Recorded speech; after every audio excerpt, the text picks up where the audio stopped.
This is the Quantum Biology Podcast, where we break down the practical health applications of this emerging science, starting with healthy light habits and going wherever the quantum superhighway takes us. In this episode, we go deep with Victor Misfud, otherwise known as Blind Biohacker, a citizen researcher and entrepreneur who healed himself of multiple vision problems that started in childhood and nearly cost him his sight.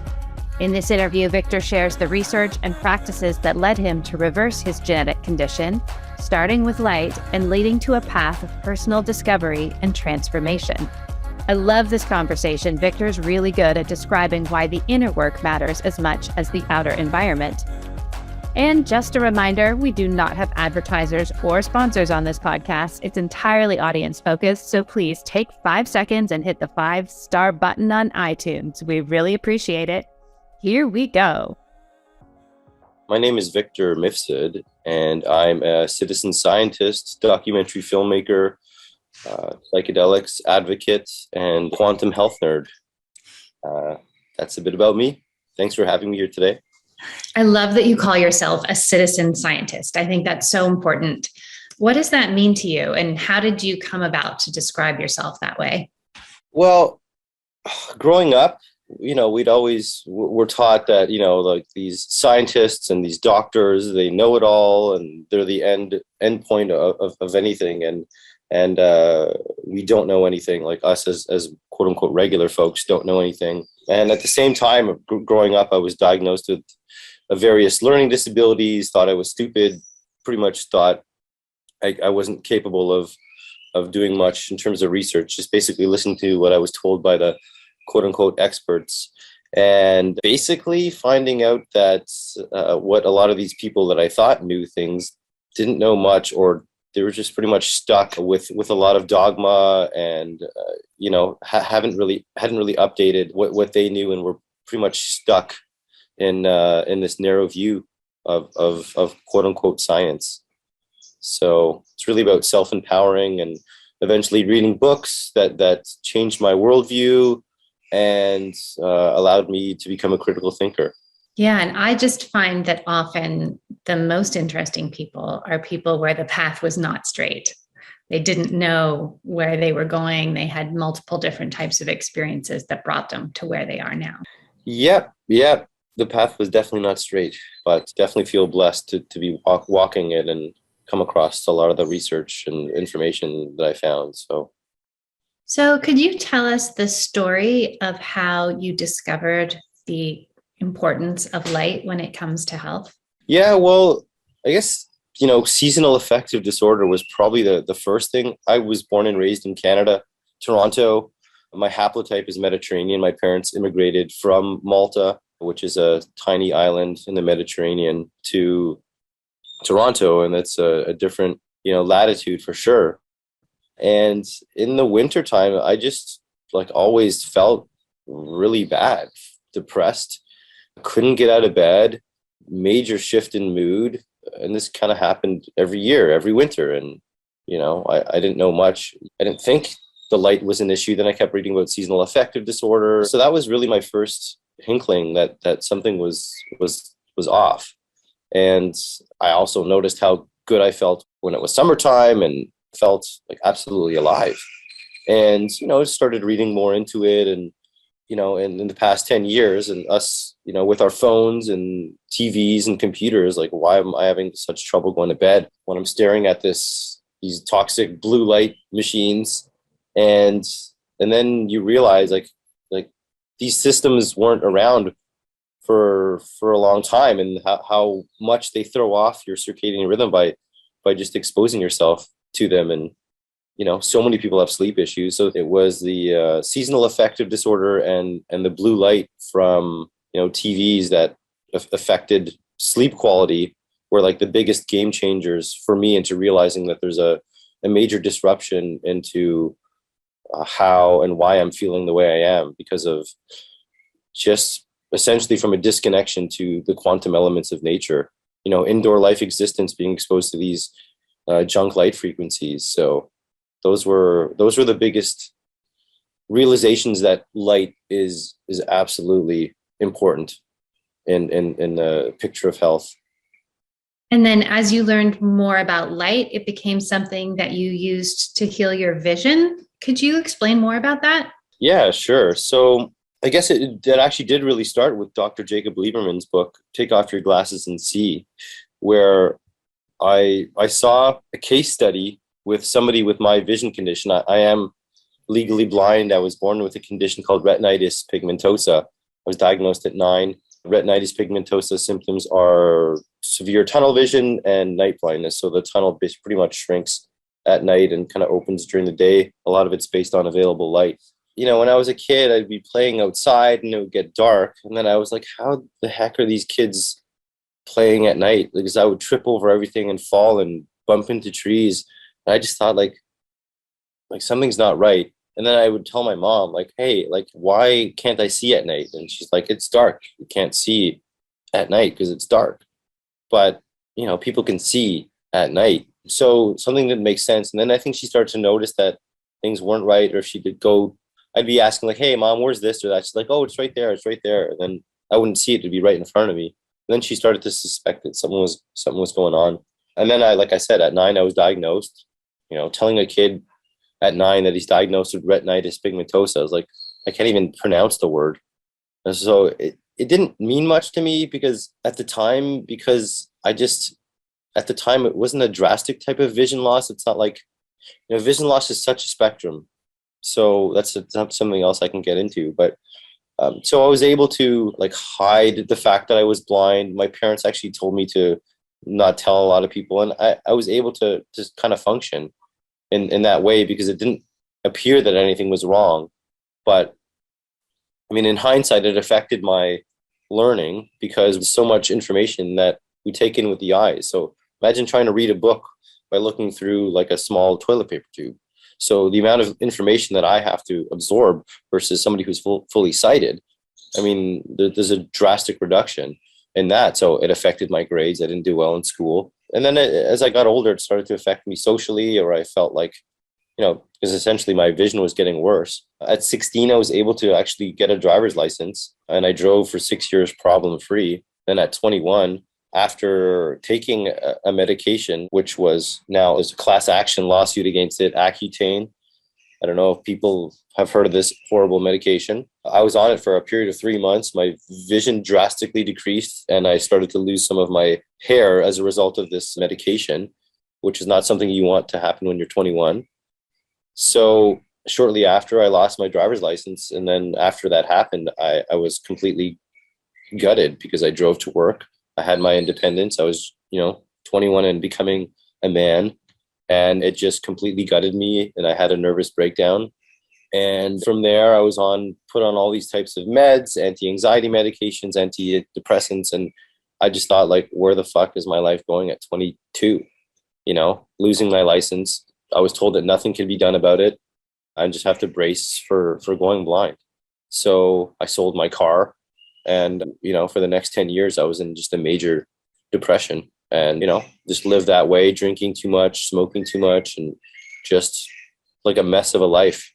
Just like, where are things going to go? And this is my life. So I didn't really know how to move forward with it all. Then I was involved in a relationship, and then, I thought things would be going better, involved in the relationship. And then 2 or 3 years later, that relationship ended. I'm like, okay, what is going on? Like, this is the trajectory of my life. Like, this is not going to end well. And from there, I began to be open to information. Like within a 2-week span, 2 people told me about these books, Dr. Norman Deutsch's book, The Brain That Changes Itself, which is all about neuroplasticity. So I took that as a sign. I completely ate up that book, and it changed my life. And then I think a week later, I came across the work of Dr. Gabor Mate. There was a book on ADD, Scattered Minds, which also changed my life. And then I came across Dr. Lieberman's book, Take Off Your Glasses and See. So I found this case study where not him specifically, but there was a doctor using syntonic light therapy, which is pretty much a prescribed color therapy that's ingested via the eyes with this syntonic light machine. And this doctor was able to drastically increase the visual field scope using two specific prescribed colors.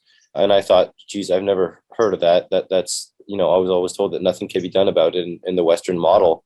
So I started to investigate and experiment with syntonic light therapy machines, and just made me understand that we are light beings, and due to many different reasons, environmental, trauma, epigenetics, that, we have this rainbow spectrum inside our system and our being. And we are, it depends on the person and the condition. We are basically malnourished certain colors. So essentially we need to eat those colors to balance out the rainbow that's inside our systems. So I know Lieberman gets into how we can find out what colors we are deficient in and how to absorb them. A lot of people are missing the reds, usually is the reds, because indoor lighting is missing a lot of the red parts of the spectrum. Most people aren't really catching sunrises. Sunrise is 42% red and infrared. So all these spectrums are so important. And there's tons and tons of data now showing that red light is really, really, really, really beneficial for the eyes. So that's kind of how it really started. And I'm a huge fan of red light therapy in the eyes. And it's played a huge role in fixing a lot of my vision issues. So could you explain more specifically what all of your symptoms were when it comes to vision? Yeah. So my vision issues were presbyopia and myopia, which is nearsighted, farsighted. I was diagnosed with cataracts at 29, I should say. Yep. But before that, at 9 years old, I was diagnosed with retinitis pigmentosa. And retinitis pigmentosa is a quote unquote, I was told it was a genetic hereditary vision condition. And I was told that not much could be done about it. So those are my main vision issues. And before my cataract surgery, I was able to reduce my vision prescription by over 33% by doing a lot of the practices that I learned via Jacob Lieberman. A lot of people don't realize that they don't need glasses as much as they think they do. Plus, modern optometry almost works like Big Pharma in a way where they want you to be hooked on their glasses. So they basically, if you remove that compensation on the side, the eyes can actually move around, the one thing. But if the eyes are held with this compensation on the side, stigmatism, that's the word. If the stigmatism is removed, the eyes can actually move freely as opposed to just being like looking forward all the time. And this kind of creates, the whole thing. If you don't use it, you lose it. The eyes kind of need to move around. But people think the eyes need to be dead set, always in focus. But the eyes need to relax. A big part of eye health is relaxing them. There's a method called palming, which helps the eyes relax, which is basically lightly using your palm, pressing in your eye a little bit to essentially hold them. And after I was able to reduce my prescription, I just thought like, wow, I was not taught any of this. Like I was just taught my eyes are going to be like this and it's going to get worse. So, the body's intelligent, the body can heal. So why are we not taught all this, especially when it comes to the eyes? Trauma, unconscious trauma actually plays a huge role in vision loss as well. I mean, we can get into ancestral trauma and genetics or epigenetics, which I think is where my retinitis pigmentosa essentially came from. But there's different levels of trauma, whether it's inherited or if it was given to you in your lifetime. The body essentially unconsciously doesn't want to see where the trauma was. So what does it do? It blurs it out. So again, it's unconscious. So, a lot of things we don't realize that we are doing are done unconsciously, implicitly.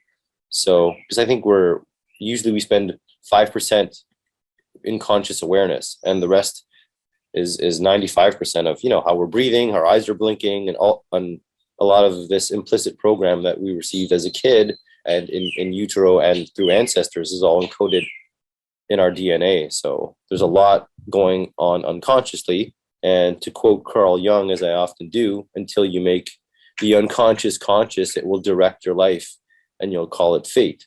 So life is really about learning how to make the unconscious conscious, to really essentially know the depths of our being and our person. And it can uncover a lot of things related to illness and just our spiritual being. So it's a huge to what light, color, basically connection, the ultimate connection to nature.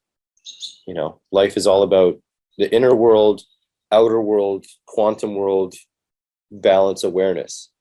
And if that happens, that's when you can create the Goldilocks environment. As the saying goes, you can't get well in the same environment you got sick in. So this is really about learning what environment means. And a lot of these things of the environment we can't see. Like we can't see, people just think a light is on or off. People think water is wet. People can't see when they're walking barefoot that there's an electromagnetic flux occurring. Emotions in our system you can't see unless you cry, obviously, but all these things have a major, major effect. And, going blind taught me what it really means to see. And, just because you can't see it doesn't mean it's not there. So I think we have this very egoic part of our mind that just needs to see everything to believe it. But once you suspend that element and realize that there's a lot of elements that are happening, you can really connect to, again, inner, outer quantum levels of being and have a radical effect on our health. Yeah. Most people who come to this information, to this work, quantum biology, studying light and health, come to it because they've been dealing with a personal health issue or someone very close to them has. Now, there is the odd outlier who finds it just purely through intellectual curiosity, but most people find it because they have a symptom or an illness that is really affecting the quality of their life, and they've been told by everyone else that there's nothing else you can do about it. Could you tell us and explain to us what your experience was of being told that you were losing your sight and there was nothing you could do about it, and yet somehow you were able to not accept that answer and push through and find another way? What was that like? How did you become a person who could do that? Essentially, it becomes a matter of life and death. It's like sink or swim. Like, what do you want to do? Like, be the hero of your own life. If we look at our life as a movie or a superhero, what kind of ending do you want to have? And I found this thread of unconscious emotion, unresolved issues, the power of the brain, neuroplasticity. And I started to realize that, hey, if all these people in these books can change by using the power of healing in the brain, like, why am I any different? So it really forced me to be like, how's this story going to end? And I just basically pushed myself to reach out to these people for help and to follow the information that they shared. In the book, The Brain That Changes Itself, I attended this school for children and adults with learning disabilities. I didn't know I had undiagnosed learning dysfunctions. So I reprogrammed my brain. We see with the brain, not with the eyes. So there was this tie-in between types of learning dysfunctions and how I saw. So that was a big game changer for me, and, changed my environment, started working with red light, started working with color, started addressing a lot of inner emotional unconscious work through the use of somatic therapy and psychedelic therapy, which had a radical effect on my life. You have to go through these struggles to really, there's strength in our adversity. I mean, it was a hard thing for me to come to the conclusion to say that going blind taught me how to see. Like, I was always like, oh, I hate this condition, or my life sucks, or this fucking sucks, excuse my language. But it came from that anger. You can either use that anger to just be sick and unhealthy and just jaded, or believe in the power of spirit and the world that we can heal. So, like, what's my life purpose? So now I see making this film and helping myself.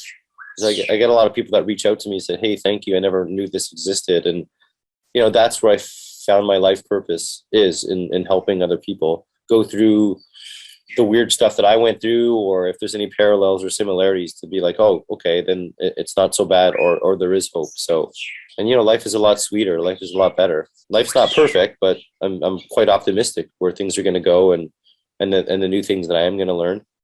And now that I have spirit on my side, or just this quantum energy on my side, that I can push through a lot of these things that I didn't think I could. So it really woke me up to and empowered me that I'm in control. And these doctors who basically said, you have this condition, you can't do anything about it, they took that power away from me. But again, through reading these books and through not wanting to become a statistic, I just said, F this, and radically changed things and kind of went the other way and took my health into my own hands. But it was not easy. And I dealt with a lot of addressing these deeper traumas in my life. And, now I am here where I am now, just because of just not believing what these doctors said, and kind of going beyond the system and saying, hey, there's actually something I can do about it that's not really taught in the mainstream. So ever since then, I haven't looked back. Thank you for sharing. That's a beautiful story. I'm just so curious how some of us have a part of ourselves where we just won't accept what we're told is non-negotiable reality. We're like, no, I don't buy it. There must be something else. So I was listening to your conversation with Sarah Kleiner. There was a quote that I just loved that you said in that interview.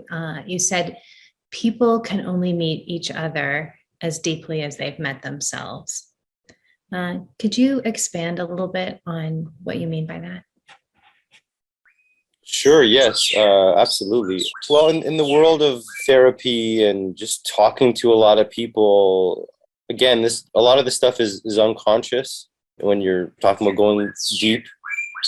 Basically, if you've been through hell or just a really bad situation for like a long time, that's going deep. And you learn a lot about yourself. So if you see, it just makes it easier to connect with somebody that's been there before. Or if somebody's just going through there for the first time, you can say like, oh, I've been there. I'm quite familiar with that space, and I know the territory. So, I mean, I can help you through it.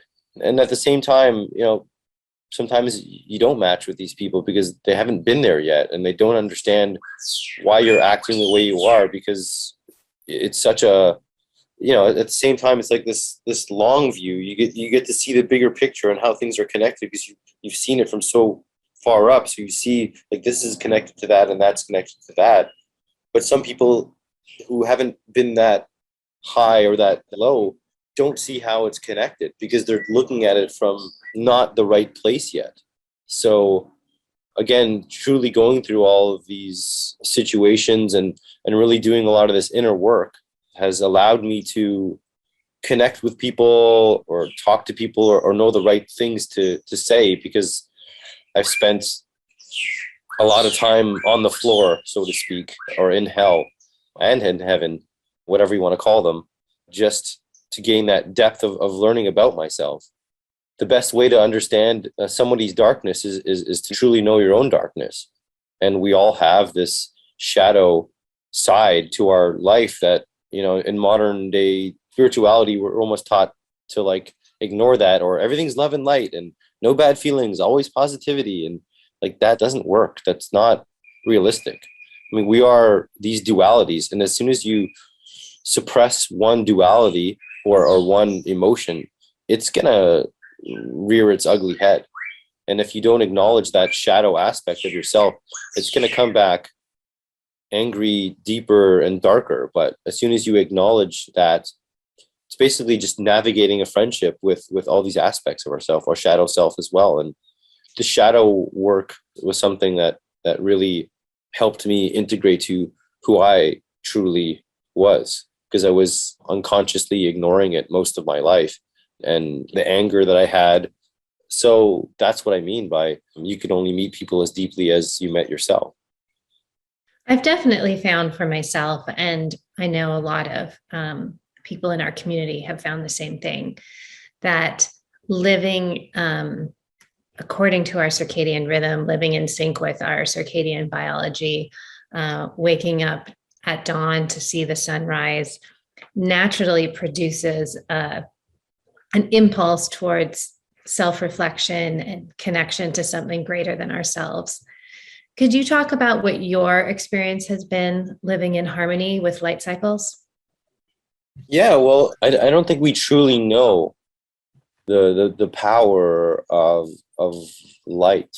So think of morning light and sunrise like these sets of keys that fit into all these slots in your system via the eyes, the supracosmetic nucleus, that unlock emotion, that connect you to your higher purpose.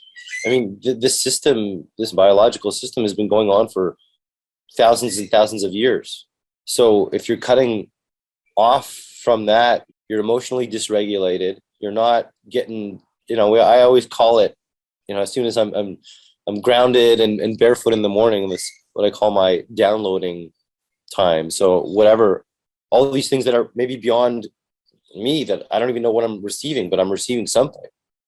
I just feel better, and I know I do. Maybe I can't wrap my head around it exactly, but that's what I'm saying. That these light frequencies act like little keys to turn on all these innate systems that need to be turned on for emotional health and physical well-being. So you mix that into 30, 40 years of not seeing sunrise, and waking up and looking at your phone first thing in the morning. Like, there's going to be this buildup of crap that hasn't been turned on in a long time. So that's one way that I look at it. There's the morning light and just obviously the barefoot grounding, which is a huge part of it, which I'm sure the listeners know a lot about. So, I mean, that's just how I look at it. It's like these quantum keys that are just in the morning unlocking all of these systems for just balance, emotional balance, purpose balance, spiritual balance as well. Like you said it, you get all this information, you don't know. It's like this major gift of like actually seeing a sunrise just pop up from the horizon. It's like, it's the reason why we're here. It grows our food. Light is just, sun is the most important thing from a hierarchy perspective. I mean, it just runs the show. So seeing that for the first thing in the morning is like, let there be light. It's just like, okay, the day has started. So there's so much to it, and it is a spiritual experience when you start doing it. Like, my sleep radically lines up. I mean, my emotional well-being, it's not easy. I mean, most people don't live in a place where they can see it, but it's something, if you can experience or make an effort to experience it, I mean, it obviously helps to just get outside wherever you are first thing in the morning. But, if you're having drastic health issues and you can make an effort into just trying it out, that's how I met this whole community here, and started to learn about Dr. Jack Cruz's work, and came to Mexico in 2017 to see what it was all about, and powerful stuff. So it's the great gig in the sky, as I call it. What's your experience with the connection between quantum biology and plant-based medicine? There's an amazing essay by Albert Hoffman, which I think was his birthday yesterday. He's obviously since passed away. The essay is called Natural Science versus the Mystic, I think. But he does a great job into distilling that answer. But I can give it my own shot. These medicines, whether it's like psilocybin mushrooms or things like ayahuasca, they're very powerful compounds in them that are DMT based. Psilocybin is very similar molecular structure to DMT.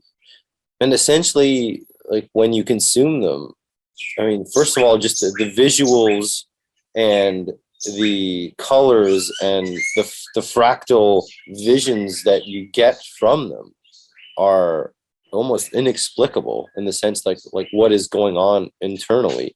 It's like you're ingesting quantum medicines. Again, like quantum computers, quantum medicines that kind of go beyond language. Like language, English language is so incredibly limited. But when we see these like fractals that occur because of ingesting these medicines, like they are working on like such a subatomic level that it's hard to explain, because you go through an ayahuasca experience, like you go through the ringer a little bit, you feel different, you feel funny, you feel uncomfortable, you feel happy, you feel blissed out, you feel angry, but they are able to project this emotion or allow for these systems to defragment and then build back a little differently so the system can function efficiently. So it's hard to explain with words on how they exactly work, but like experiencing this fractal quantum medicine, I don't know what else to call it, is just so incredibly healing. It's almost like consuming sunrise to like another level. Again, I think a lot of the times it's making the unconscious conscious, like beyond our limited language, because the universe functions in symbols, and mathematics is the language of the universe. So we're eating quantum mathematics.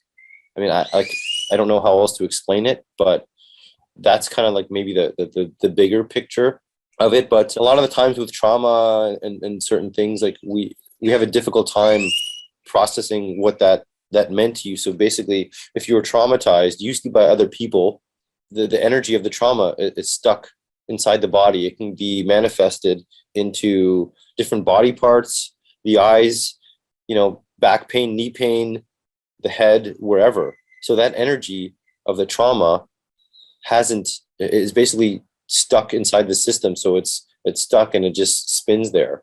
So if you're doing this trauma work or using psychedelics, it allows that energy signature to actually run its course and get out of you. So again, it's hard to explain how and why, and psychedelics are not a magic bullet by any means. So some people do experience a lot of cathartic release just by doing them, but also integration is a huge part of it. So it helps to work with a proper guide or specialist, again, who's been there before, which goes back to that, we can only meet people as deeply as they met themselves, basically to integrate the teachings. So if you learn all this stuff from this experience, like, okay, you're not going to go back to your same life and do what you were doing before, because you're not going to change. So you need to take these teachings and use it as a catalyst to continue to change your life. It's like, the universe shakens you to awaken you. So psychedelics can be a big shake to awaken you. And they're not easy. I don't recommend them for everybody. There's various different kinds, and it's not a magic bullet. They can be very disruptive, very, very, very disruptive. But sometimes if you're stuck in a deep pattern, then that's what you need to get out of it. So yeah, use that information to guide you forward, to break old patterns, to realign your life's purpose. And that's what they can do. Fascinating. Knowing what we know about quantum biology, it would matter what environment your body was in when you took these medicines. Yeah, I mean, that's a big part of it. I think a lot of these modern guides, whether they're doing like things how like MAPS is doing, where it's just one-on-one psychedelic assisted therapy, a lot of the times I don't think they've addressed these quantum environments, which is something that I've been looking into to help facilitate the set and setting. Basically, my favorite places to do them are usually in nature, outdoors, which is not always available. And the more shamanic tradition, it's done outside in the Moloko. So you're outside, lying on the floor. Some of these are done in darkness, but not always. But yeah, a lot of the times, these more modern psychedelic assisted therapies are done inside, probably under drunk light, probably under, with like Bluetooth headsets playing music. And so when I work with some clients, I take that into consideration, whether it's working outside or not in the city. I mean, the city can be a bit intense because again, you're more prone to all these energies. So it's good to be out in a nature element. So yeah, that's environment is key. And when you're doing these medicines, you really, like, you can tell, like, it feels amazing when you're in the right environment, outdoors and under the right light. So powerful stuff. So again, set and setting is usually something they say when you're looking for a proper place to work with medicine. So yeah, very important. Is there anything else on the topic of light and health or light and healing that you'd like to share that we haven't covered? I was often told by a few doctors saying that my health will improve with my tan. So I always remember that one. And I found it true. I mean, I'm getting a good tan where I am right now. It's just basically try to mimic your indoor environment as if it was like outdoors. Soft reds in the morning and stronger light at noon, and toning it down in the evening, and stay away from junk light. Just try it out and see what happens. Even color as well, like wearing certain colors, subjecting yourself to certain colors, or ingesting colors in the eye. Like syntonic light therapy is really fascinating. I know they make these colored glasses that, you can subject your eyes to, 10, 20 minutes of color therapy a day. In summation, really, the reds, infrareds, and the purples are probably the most important parts of the spectrum, infrared and UVA, UVB. But yeah, I mean, it's really magic. It's color and light is magic. It's how we see. It's what's been surrounding our life for most of it. And a lot of us have been mal illuminated from color. So eat your colors. Yeah, absolutely. Yeah, there's something about going outside first thing in the morning. It's hard to explain. It's beautiful. And I'm also curious about sound and sound healing. Could you talk about that? Sound and color, it essentially comes down to frequency.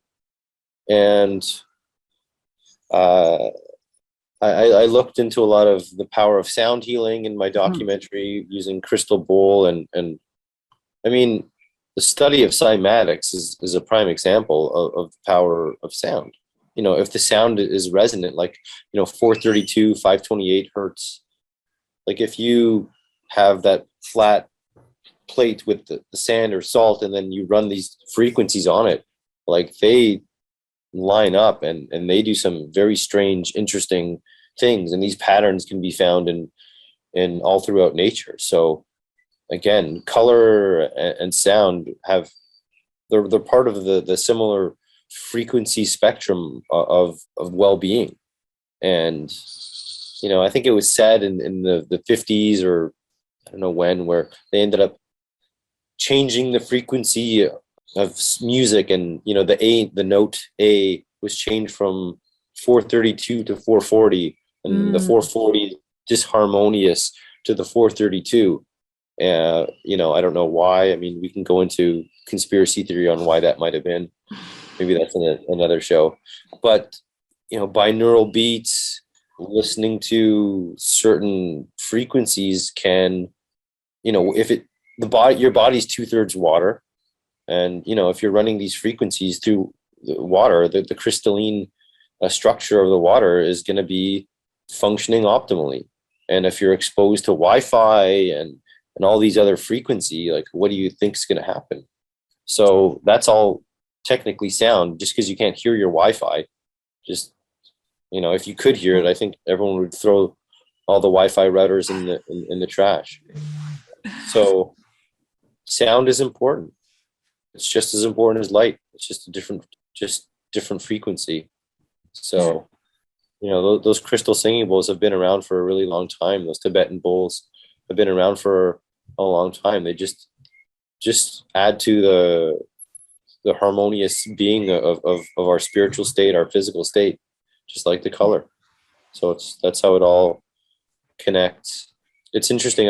When I did my crystal healing bowl sessions with Phil, he was in the film, and he's my practitioner, and he runs out of Toronto Sound Therapy. Amazing guy. He would put acupuncture needles before I would have my sound bowl session. So I have all these bowls around me, and I have these needles. So, they ring the bowl and it creates these tones. And then the acupuncture needles, because of the frequency, end up being vibrated like antenna on these acupoints. And it's just amazing. Wow. So, and you mix that with psychedelic therapy, so you're even more open, because the music is a huge part of the psychedelic therapy. Like in the shamanic cultures, they have the ikiros, which is the chanting that the shamans do. Mm-hmm. Your mind is just so open to absorbing the true elements of the spectrums, color as well. I do color therapy with while on the medicine, and sound therapy. So your body's in such an open state. Yeah. So I think the unconscious, that window, that door between the unconscious and conscious, when you do psychedelics, kind of goes down. So there's more things that can pass through. So you're more open to absorbing a lot of these color and sound frequencies. So again, if you really work on the proper set and setting to these elements that we can't see in that state with the medicine, it's even more, just so much more powerful. And something that like if you do ever experience it, it's next level. It's Wow. so powerful, and it's magic, truly. And we're very disconnected from that, just just in our modern day living of not really having the time and place, the safe spaces to connect. Mm-hmm. Church really took that away from us, and modern society saying, oh, you shouldn't do drugs, and it's all ways to really disempower us from meeting our true self. And that's why I think now it's come back, because we're at such a crossroads of catastrophe and consciousness that which way are we going to go? And mental health issues have just gone through the roof, especially with COVID and lockdowns, and no one really seeing each other, and people being more encouraged to do things online and disconnect with people and live in the metaverse. I'm like, what is what's going on? So we need to take back our power and do the inner work and help essentially wake ourselves up and wake up the others, find the others. Yeah, the more people I talk to and the more stories I hear, I'm realizing that reclaiming your health is reclaiming your sovereignty. And there's a reason that got really hard to do. Once you are no longer reliant on a certain type of structure to feel good, you're in your own power, not somebody else's. Yeah, when you're sick, you're a lot more easily controlled. And I think most people have no idea how the body is designed to feel. It's like, oh, I feel good, I feel okay, but like once you start really getting a hold of it, it's almost like a high. Like, oh my God, like I feel you have this ultimate drive to handle any emotional hiccups, or just to have this clarity, like this is the next step, that's the next step, that's the next step.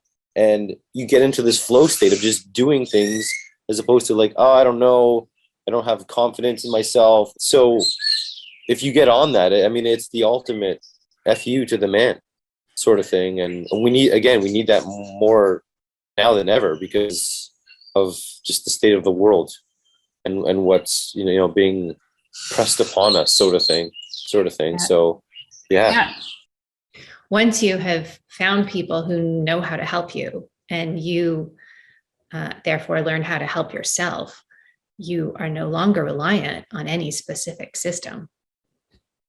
Yeah, I mean, I've lost a lot of friends with some opinions that I've had about certain things. But again, that saying, most of these people never had major health crises in their life, and they weren't forced to like look into these things. So now they're like, oh, okay, this is what I was told to do.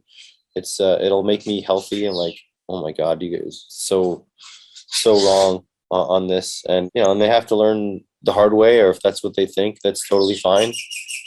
A lot of these loneliness aspects also stem from people being afraid to be with themselves, and afraid to acknowledge their shadow, and afraid to meet themselves. So people always need that external stimulation of being busy by talking to others. But I spend a lot of time alone to again, and once you're fully comfortable alone, that's when you've truly made it.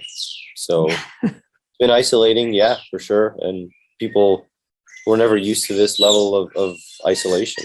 So, well, thank you so much for doing this, Victor. This has been the Quantum Biology Collective podcast. To find a practitioner who practices from this point of view, visit our directory at quantumbiologycollective.org. If you are a practitioner, definitely take a look at the Applied Quantum Biology Certification, a 6-week study of the science of the new human health paradigm and its practical application with your patients and clients. We also love to feature graduates of the program on this very podcast. Until next time, the QBC.